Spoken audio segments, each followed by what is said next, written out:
मुनिवर श्री क्षमा सागर जी गुरु के चरणों में सत सत वंदन, सत सत वंदन। हम सब शीश नवाते हैं।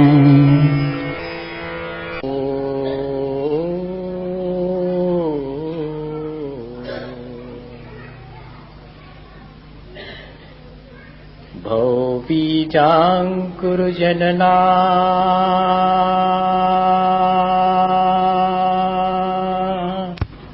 भौबीजाङ्कुर जनना रागाद्याक्षयमुपागतायस्य ब्रह्मा वा विष्णुर्वा हरो जिनो वा नमस्तस्मै। जो विद्यादि सागर सुधी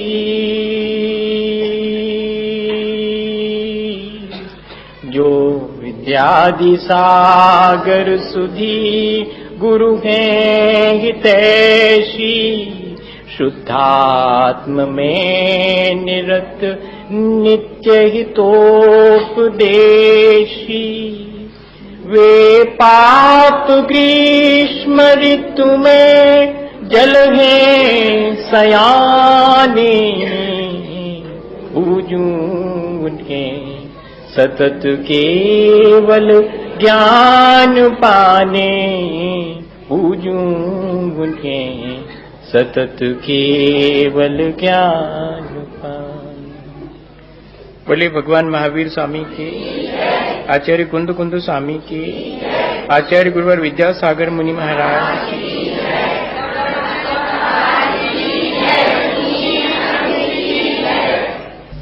हम सभी लोगों ने अपने जीवन को अच्छा बनाने के लिए प्रयत्न शुरू किया है और बहुत दूर तक हमने अपने जीवन को अच्छा बनाने की यात्रा तय भी की है। पर जब जब भी हम अपने जीवन को अच्छा बनाने की शुरुआत करते हैं तो मुश्किलें तो बहुत आती हैं और मुश्किलें आने का कारण भी है क्योंकि हमारे अपने संस्कार बुराइयों के बहुत प्रबल हैं। दूसरी चीज, हमें इस तरह के पुरुषार्थ करने की आदत नहीं है। हमें संसार बढ़ाने वाले पुरुषार्थ करने की आदत है, संसार घटाने वाले पुरुषार्थ करने की आदत ही नहीं है। और तीसरी चीज, सर्कमस्टेंसेस तो बहुत अनफेवरेबल है, हमारे फेवर में नहीं है वातावरण। ये तीनों चीजें हम जब अच्छा अपना जीवन बनाना शुरू करते हैं तो मुश्किलें डालती हैं। अब ऐसी स्थिति में क्या करें? इसके बाद भी हमें अपने जीवन को अच्छा बनाना है। बहुत पहले मैंने कहीं एक घटना पढ़ी थी कि एक यात्री अपने घर से यात्रा के लिए निकला, लेकिन बीच रास्ते में ही उसको अपनी यात्रा स्थगित करनी पड़ी और वो एक पेड़ के नीचे बैठ गया। दूसरा एक राहगीर निकला और वो भी उस पेड़ के नीचे बैठा और दोनों के बीच बात हुई और पहले राहगीर से दूसरे वाले ने पूछा कि आगे और कहां तक यात्रा करोगे? तो उसने कहा कि मेरा तो अब यात्रा करने का विचार ही नहीं है, मैं तो वापस लौट रहा हूं। तो उसने कहा बात क्या हुई? तो उसने कहा पूछ करके करोगे भी क्या, क्योंकि अब मैं अपने जीवन से ही हार चुका हूं, मैं यात्रा नहीं कर पाऊंगा। मैंने बहुत मन बना के यात्रा शुरू की थी। तो उसने कहा कि तुम्हारे पास कोई सामान भी नहीं है, बिना सामान के निकले थे, और कोई साथ भी नहीं है कि अकेले ही निकले थे? उसने कहा नहीं, मेरे पास एक सामान की पोटली भी थी और मेरे दो साथी भी थे। तो आखिर हुआ क्या? उसने कहा कि मेरी अपनी असावधानी के कारण मुझे ठोकर लगी और मेरी जो सामान की गठरी थी वो मेरे हाथ से छूट करके बहुत गहरी खाई में गिर गई, और जैसे ही मेरे सामान की गठरी खोई, मेरे दोनों साथी भी मेरा साथ छोड़ के चले गए। अब मैं आगे भी नहीं जा पा रहा हूं, यात्रा मैंने स्थगित कर दी है, लेकिन क्या करूं, कुछ समझ में नहीं आता है, मैं वापस लौट जाऊं, सोच तो यही रहा। तो दूसरे वाले राहगीर ने कहा कि तुम तो ऐसे पहेलियां बुझा रहे हो, सही सही बात बताओ, आखिर क्या हुआ? तो उसने कहा सुनो, मेरे पास सामान की पोटली, मेरी अपनी श्रद्धा थी, मेरा अपना विश्वास था। मैं उस विश्वास के सहारे, वही मेरा अपना कुल जमा पूंजी थी, वही मेरी अपनी सामान की पोटली थी। मैं उस कुल जमा पूंजी को, विश्वास और श्रद्धा को लेकर के इस रास्ते पर निकला था। और जैसे ही मेरे अंदर वो विश्वास और श्रद्धा जागृत हुई थी, मेरे दो साथी, दृढ़ता और साहस, ये दोनों मेरे साथ थे। लेकिन जैसे ही मेरी वो पोटली खोई, वे मेरे दोनों साथी भी चले गए। श्रद्धा और विश्वास खो जाता है अगर, तब फिर साहस और दृढ़ता भी नहीं होती। साहस और दृढ़ता में थोड़ा सा फर्क है। नदी के किनारे पहुंचकर कूदने का पुरुषार्थ करना साहस है, और कूदने के बाद उस नदी को पूरा तैरने की सामर्थ्य होना, ये दृढ़ता है। ठीक ऐसे ही एक तो हमारा अपने जीवन को अच्छा बनाने का सहसा साहस नहीं होता, और अगर कोई साहस करता भी है तो इतनी दृढ़ता नहीं है कि वो सच्चे रास्ते पर, अच्छे बनने के रास्ते पर निरंतर आगे बढ़ता हुआ अपने गंतव्य तक पहुंच जाए। क्यों नहीं होता साहस? क्यों नहीं आता हमारे भीतर दृढ़ता? क्योंकि हमारे अंदर विश्वास ही नहीं आता। और एक क्षण हमारे अंदर अगर विश्वास आ जाए तो फिर साहस भी आता है, दृढ़ता भी आती है। हमें पिछले दिनों यही चीज सीखी है हमने कि एक बार अगर हमारे अंदर श्रद्धा और विश्वास आ गया है तो हम साहस करके अपने जीवन को अच्छा बनाने की शुरुआत करें और पूरी दृढ़ता के साथ आगे बढ़ें। लेकिन इसके बाद भी थोड़ी सी संभावना इस बात की है कि हो सकता है सारी दृढ़ता और साहस के बावजूद भी ठोकर लगे और हम गिर जाएं। दर्शनात् चरणात् द्वापि चलताम धर्मवत्सलै प्रत्यवस्थापनम प्राज्ञ स्थितिकरणम उच्यते। ऐसी स्थिति में स्वयं भी अगर श्रद्धा से, ज्ञान से या आचरण से या किन्हीं दो से या कि तीनों से या एक से स्वयं विचलित हो जाएं, या कि कोई और इस रास्ते पर चलने वाला विचलित हो जाए, दर्शनात् चरणात् द्वापि चलताम धर्म वत्सलै प्रत्यवस्थापनम प्राज्ञ, तब फिर धर्म वात्सल्य के कारण, धर्म में विश्वास के कारण, धर्मात्मा के प्रति प्रेम भाव के कारण हमें उसे पुनः अपने मार्ग पर लगा देना चाहिए। और अगर हम स्वयं भी अपनी श्रद्धा से, अपने सद्ज्ञान से, अपने सदाचरण से विचलित होने लगें तो अपने आप को भी ठीक रास्ते पर स्थापित करके और फिर आगे बढ़ना, ये क्वालिटी भी हमें अपने भीतर डेवलप करनी चाहिए। या कि जब श्रद्धा आ जाती है तो ये क्वालिटी भी हमारे भीतर आना शुरू हो जाती है। हम सुबह से शाम तक ये तय कर लेते हैं कि आज गुस्सा नहीं करेंगे, लेकिन कई ऐसे मौके आते हैं जबकि हम गुस्सा कर लेते हैं, गिर जाते हैं गुस्से में। कई बार हमारे मन में आता है कि आज तो लोभ नहीं करूंगा, लेकिन कहीं ना कहीं से दिन भर में लोभ करने का अवसर आ जाता है, हम फिसल जाते हैं। तब ऐसी स्थिति में क्या करें? तब ऐसी स्थिति में अपने को पुनः स्थापित कर लेना। कई बार रोज मंदिर जाते हैं, लेकिन इसके बाद भी मन में ऐसा आता है कि कहां तक, कब तक करते रहें ये सब? क्या हुआ मुझे इस सब के करने से? मेरे जीवन में न कोई संतोष मिला, न शांति आई। ऐसी स्थिति में अपने इन विचलित होने वाले परिणामों को पुनः संभाल लेना, इसी का नाम तो स्थितिकरण है। दृष्टि की निर्मलता यदि हमारे भीतर है, श्रद्धा हमारे भीतर है, विश्वास, अपने जीवन को अच्छा बनाने का आत्मविश्वास हमारे भीतर जागृत हो गया है, तब फिर ये चीज भी हमारे जीवन में आती जानी चाहिए। हमने पिछले दिनों ये समझा था कि कोई अपने जीवन को अच्छा बनाने लगा है और अचानक वो चूक जाए, कहीं उससे कोई भूल हो जाए, तो हम उसे इग्नोर करेंगे, उसे हम अनदेखा करेंगे और दूसरे से नहीं कहेंगे। लेकिन अब तो हो सकता है कि उस रास्ते पर चलने वाला अचानक स्लिप होकर के मार्ग में पुनः स्थापित कर लेना, ये एक विशेषता और हमारे भीतर आनी चाहिए। हमें प्रयत्न करना चाहिए। हम लोगों के साथ थोड़ी सी मुश्किल ये है कि हम अच्छे बनने की प्रक्रिया में कभी कोई बुरा काम हमसे हो जाता है तो फिर हम सोचते हैं कि जब एक बार हो गया तो अब छोड़ो, यही ठीक है। ऐसा नहीं, जो चलता है वही गिरता है भैया। बैठा हुआ और सोया हुआ व्यक्ति ये कहे कि मैं तो कभी नहीं, तो उसके गिरने के चांसेस ही कब थे? जो चलेगा उसके गिरने के पूरे चांसेस हैं। लेकिन जो गिर करके गिरा ही रहे, उसकी बात नहीं करनी अपने को। बात तो उसकी है जो कि गिर करके पुनः उठता है और आगे बढ़ने की तैयारी करता है। ये नहीं सोचता कि मैं फिर से गिर जाऊं, अगर फिर से गिर जाऊंगा तो फिर से उठूंगा, लेकिन मैं आगे निरंतर बढ़ते चले जाऊंगा। भले एक एक कदम मुझे आगे बढ़ना पड़े, अपना रास्ता खुद निर्मित करना पड़े, कोई मेरे साथ नहीं भी चले, तब भी मैं अपने उस जीवन को अच्छा बनाने के रास्ते पर निरंतर चलूंगा। और कोई अगर दूसरा भी उस रास्ते पर चलते हुए गिरते दिखे तो उसकी हंसी नहीं उड़ाऊंगा, उसके दोष नहीं देखूंगा, बल्कि जितना बनेगा उसे बढ़ाऊं उसके मार्ग पर।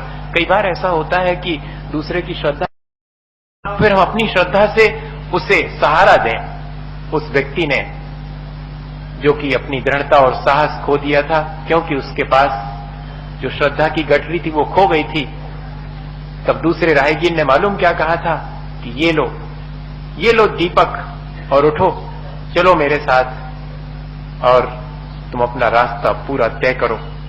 और वही प्रक्रिया हमें भी सीखनी चाहिए कि अगर कोई इस तरह श्रद्धा से विचलित हो जाता है, ज्ञान और आचरण से विचलित होता है, तो हम उसको कहें कि ये लो श्रद्धा और विश्वास का दीपक और मैं हूं तुम्हारे साथ, चलो और अपने जीवन को अच्छा बनाने के अपने गंतव्य तक पहुंचो। क्योंकि जो गिरने लगता है उसे ही तो संभालना जरूरी है।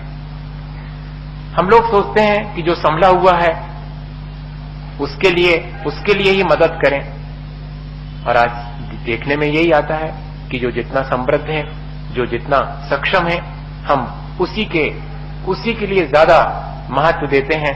लेकिन अगर कोई मोक्ष मार्ग पर अपने जीवन को अच्छा बनाने की प्रक्रिया में अक्षम है, कमजोर है, और अगर वो समृद्ध नहीं है, वो दीनहीन और दरिद्र है, तब क्या हम उसके साथ खड़े होते हैं कि कोई बात नहीं, तुम्हारे अपने पुराने कर्मों की वजह से तुम्हें ये सब दुख और अभाव और विपत्तियां मिली हैं, कोई बात नहीं, आज भी तुम अपनी श्रद्धा फिर से बना करके और अपने जीवन को अच्छा बना सकते हो। ऐसा हम उसे क्या साहस देते हैं? अगर देते हैं तो मानिएगा कि हमारे भीतर वास्तव में श्रद्धा का महत्व है और हम उसको समझते हैं कि हाँ, हमारे अंदर जैसी श्रद्धा आई है और जैसी मुश्किलें हमें उस श्रद्धा को पाने में, जैसा अपने जीवन को अच्छा बनाने में मुझे मुश्किलें हुई हैं, ऐसी दूसरे को भी हो सकती हैं। एक घटना है, एक व्यक्ति की बकरी खो गई, तो अब वो क्या करे? घर के लोगों ने कहा कि छोटा सा वो बकरी का बच्चा है और पता नहीं कहां खो गया। रात 10 बजे तक उसके आने का इंतजार किया कि शायद लौट आएगा, लेकिन नहीं लौटा।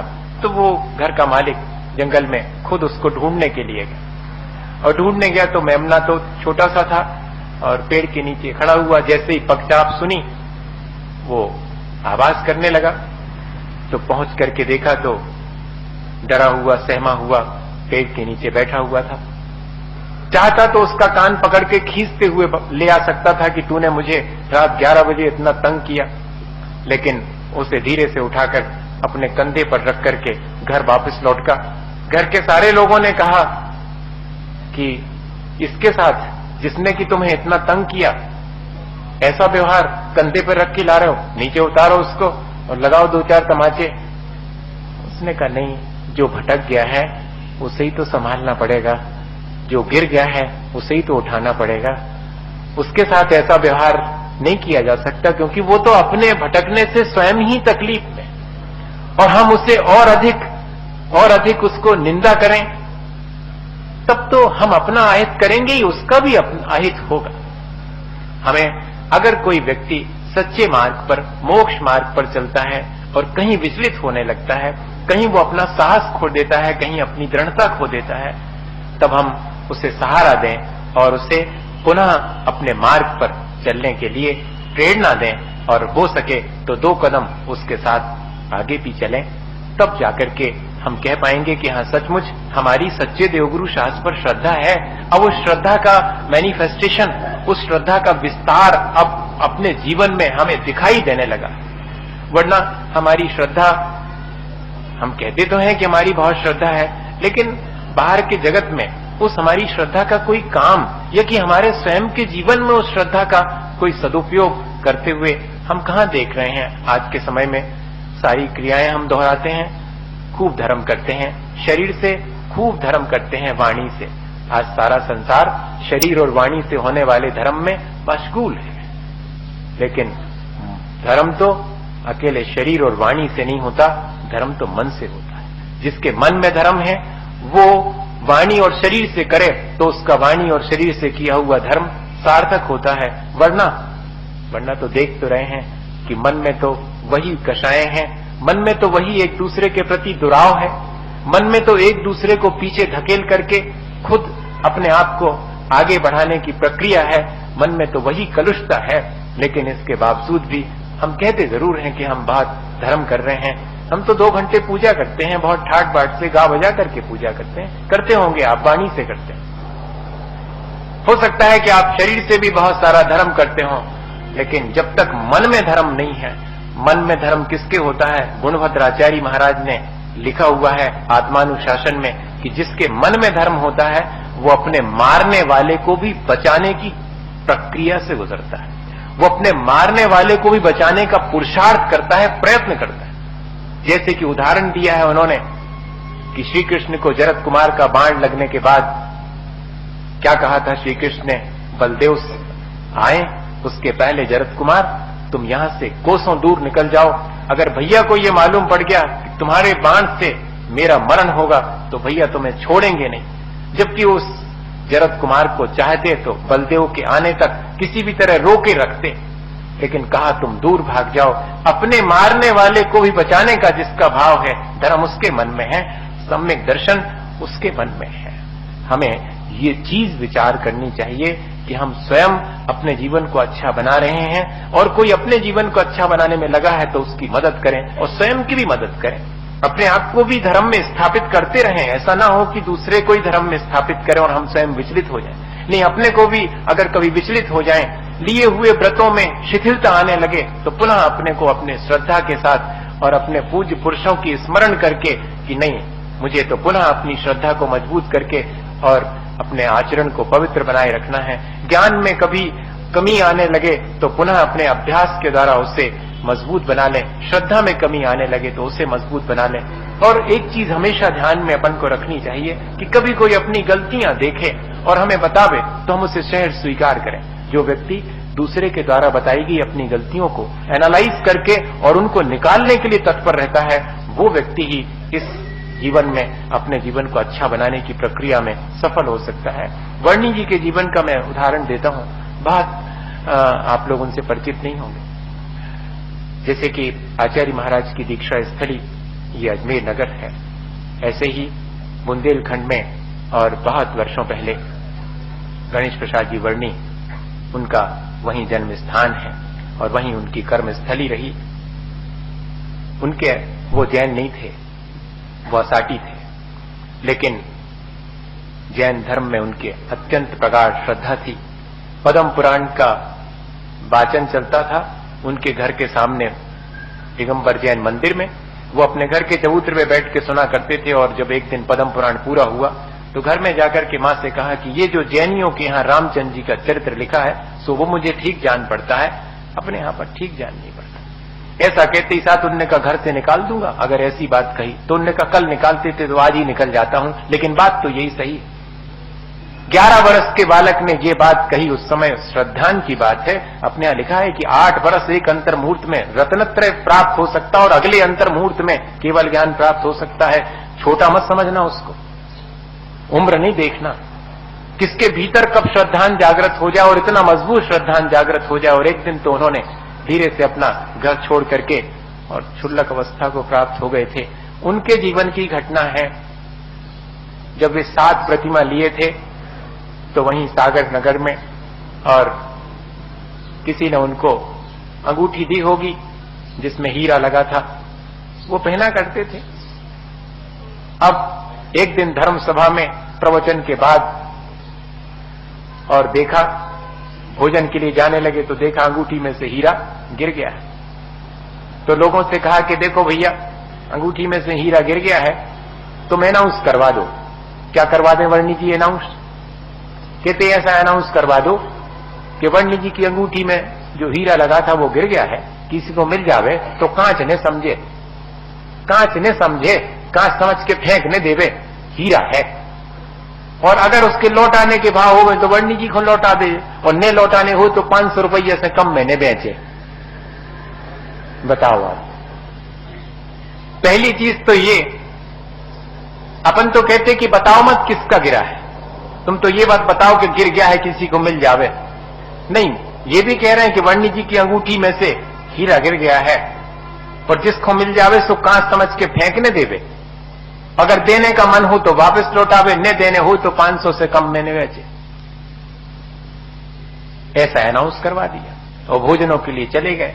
निश्चिंत होकर के भोजन करके बाहर निकले तो एक छोटा सा 10-12 साल का लड़का कहता कि वर्णी जी आपका हीरा गुम गया।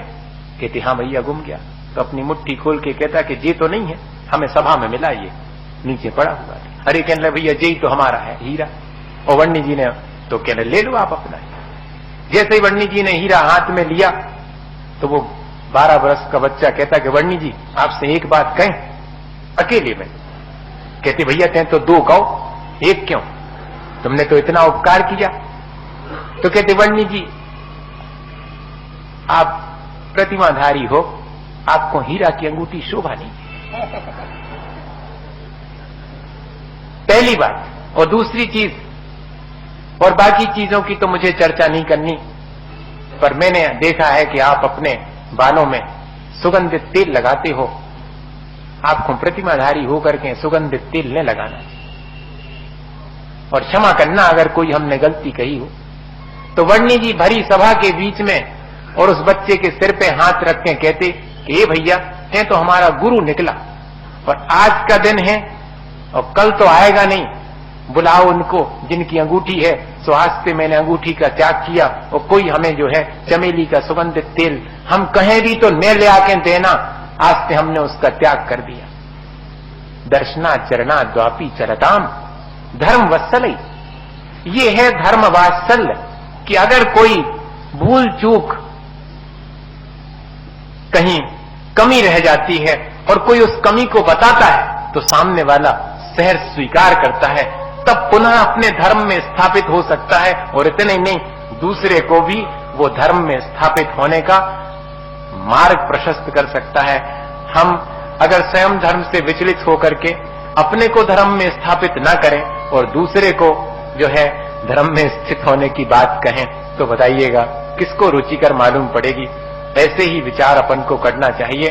और दूसरा कोई अगर चूक जाता है तो ऐसा विचार करके कि इसकी जगह मैं चूक जाता तो लोग मेरी हंसी उड़ाते तो मुझे अच्छा नहीं लगता। इसी तरह कोई दूसरा चूक गया और मैं उसकी हंसी उड़ाऊं तो उससे क्या अच्छा लगेगा?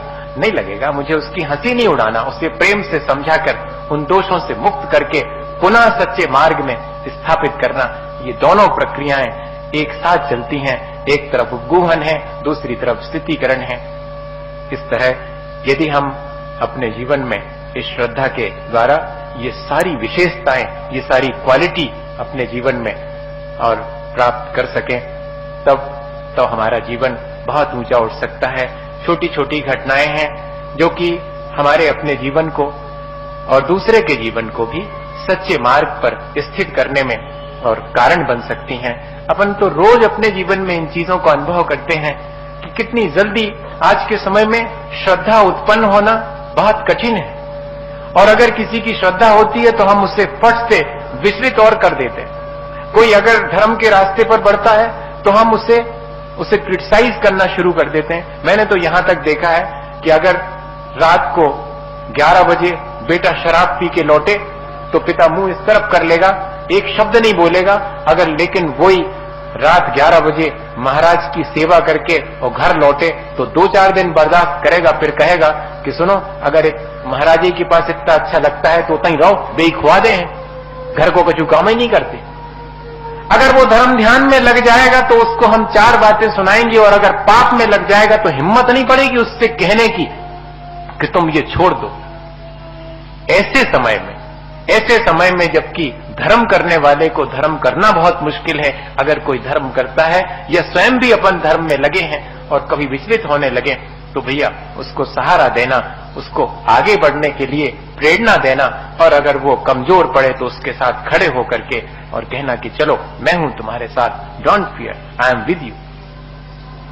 डरो मत, मैं हूं आपके साथ, कोई नहीं है, सारी दुनिया नहीं है तो मैं हूं तुम्हारे साथ, क्योंकि तुम सच्चे रास्ते पर चल रहे हो। भैया बाहर से ना सही, भीतर से तो मन ही मन तो सच्चाई का साथ देना चाहिए। आज के समय में सच्चाई का साथ देना बहुत कठिन हो गया। बाहर से भीतर भीतर जरूर हम साथ देते हैं, चलो उतना ही सही, कम से कम अच्छे और सच्चे व्यक्ति का भीतर भीतर भी हम साथ दें, और अपने जीवन में भी अगर कभी उस सच्चाई से विचलित होने लगे तो उसको संभालें।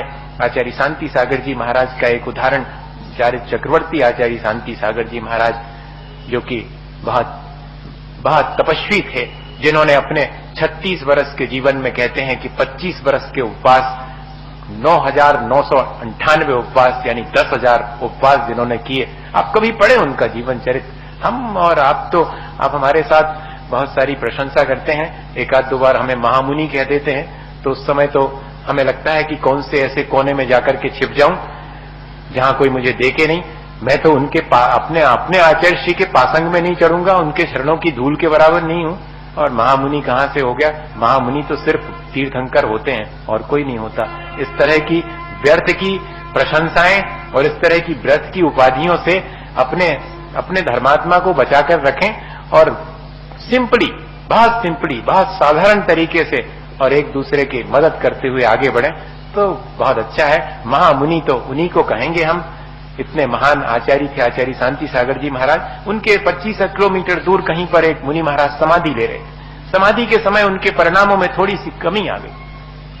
उनको प्यास की वेदना इतनी ज्यादा हुई कि वे निरंतर लोगों से कहने लगे कि पानी पिलाओ।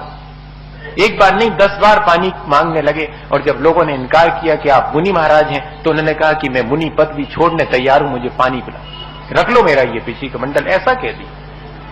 अब ऐसी स्थिति, परिणाम किसके विचलित नहीं हो सकते भैया? परिणाम विचलित होने पर थू थू करना हो तो कर लो, लेकिन संभालने की हिम्मत होना बहुत कठिन बात है। कितने मुश्किल से उसने अपने परिणाम संभाले होंगे, और क्षण भर में विचलित हो सकते हैं। संभालना बहुत कठिन है, विचलित होना तो बहुत आसान है। To err is the human, to confess is the divine. गलती करना ये मनुष्य का काम है, लेकिन उसको कन्फेस कर लेना, उसको स्वीकार कर लेना, उसको सुधार लेना, ये तो देवताओं के बूते की बात है। देवता मतलब भगवान के बस की बात है, जो भगवान बनने में लगे हैं उनके बस की बात है। और ऐसा हुआ तो अब लोगों ने कहा कि क्या कर सकते हैं, आचार्य शांति सागर जी महाराज से इसका कोई समाधान पूछें। और आंगन फांगन लोग उनके पास पहुंचे, घंटे भर में पहुंच करके कहा कि महाराज ऐसी स्थिति है और संलेखना की स्थिति में उनके भाव विचलित हो रहे हैं, क्या करें, हमें बताइए कैसे स्थितिकरण करें। तो उन्होंने कुछ नहीं कहा, सिर्फ इतना ही पीछे उठाकर कहा कि उनसे कहना कि आचार्य शांति सागर जी महाराज आपकी संलेखना की प्रशंसा करते हैं, उन्होंने आपको नमोस्तु कहा है, बस। और जाकर के उन महाराज के पास में लोगों ने कहा कि आचार्य शांति सागर जी महाराज चूंकि इस समय आप तक उपस्थित नहीं हो सकते, पर उन्होंने पीछे उठा करके और आपकी प्रशंसा करते हुए कि कैसी अद्भुत समाधि उन्होंने ली है, वे तो जीवित तीर्थ हैं, मैं उन्हें प्रणाम करता हूं। बस इतना कहना था कि अब उनके महाराज के मन में ग्लानि होना शुरू हुई कि अरे इतने महान आचार्य मुझे प्रणाम कर रहे, मेरी समाधि की प्रशंसा कर रहे और मैं पानी मांग रहा हूं, बेकार है मुझे। और बस फिर लोगों से कहने लगे कि पानी मांगू तो देना मत, मैं पानी मांगूंगी तो देना मत, मुझे समझाना ताकि मैं पानी नहीं मांगू। और अब मैं नहीं मांगूंगा, अनादिकाल हो गया मुझे पानी पीते हुए, क्या मेरी प्यास बुझी है? अगर मैं समाधि पूर्वक बनूंगा तो मेरी अनादिकाल की प्यास बुझ जाएगी। और कहते 3 दिन तक निर्जल रह करके और शांति पूर्वक उन्होंने अपनी देह का त्याग किया। भैया संभालने के लिए जैसे बने वैसे उपाय करना चाहिए, गिराने के उपाय न करना चाहिए। अगर कोई गिर भी जावे तब भी उसकी हंसी न उड़ाना चाहिए और आगे बढ़कर के उसे संभाल कर और अच्छे रास्ते पर लगाना चाहिए। अपने जीवन में भी इसी तरह अपने आप को भी विचलित होने पर संभाल करके पुनः अच्छे बनने के लिए, धार्मिक बनने के लिए पुरुषार्थ करना चाहिए। इसी भावना के साथ कि हम सबका जीवन अच्छा बने। बोले आचार्य गुरुवर विद्यासागर मुनि महाराज की। हे गुरुवर शाश्वत सुख दर्शक, यह नग्न स्वरूप तुम्हारा है, जग की नश्वरता का सच्चा दर्शन करने वाला है। जब जग विषयों में रच बच कर गाफिल निद्रा में सोता हूँ, अथवा वह शिव के निष्कंटक पद में विषकंटक होता हूँ। सन्नाटा वन में मन जारी चलते हो, तब शांत निराकुल मानस तुम तत्वों का चिंतन करते हो। करते तब जल नदी कटवत तरुतल वर्षा की जड़ियों में समतारस पान किया करते, सुख दुख दोनों की घड़ियों में। अंतर द्वारा हरती वाणी मानो जड़ती हो फूल झड़िया, अब बंधन तर तर टूट पड़े, खिल जावे अंतर की कलियां। तुम जाना क्या कोई हो जग को देगी जग की निधिया, दिन रात लुटाया करते हो शम शम की अभिनव शर्मणिया। निर्मल देव तुम्हें प्रणाम, हे ज्ञान भी आगम प्रणाम, हे शांति त्याग के मूर्तिमान शिव पथ पंथी गुरुवर प्रणाम। मिथ्यात्व विनाश में ज्ञान के प्रकाश में को आपा पारे मानुषी बखानी है, पे जान में बंद विद्वान में स्वर पहचान अनुभवताए को जीव के जताए को काबू न सताए को पाप हो आनी है, जहाँ को के उतार सुख जवानी के ज्ञान से सुजलो करो, सुवाणी मस्तनो सवारे उदा के चांदने तांडोले पोष कर, चारों से दीप सुदो पे बालार के कर, धवाले मांगलेगा निरावा खोले, जिन्हें ग्रहे मुनि राजे मां। ओम ह्रीम संत शिरोमणि आचार्य गुरुवर विद्यासागर जी महाराज के संगत मुनि श्री क्षमा सागर जी महाराज, श्री भव्य सागर जी महाराज के चरण जयमाला पुरा हरगम नृपावती।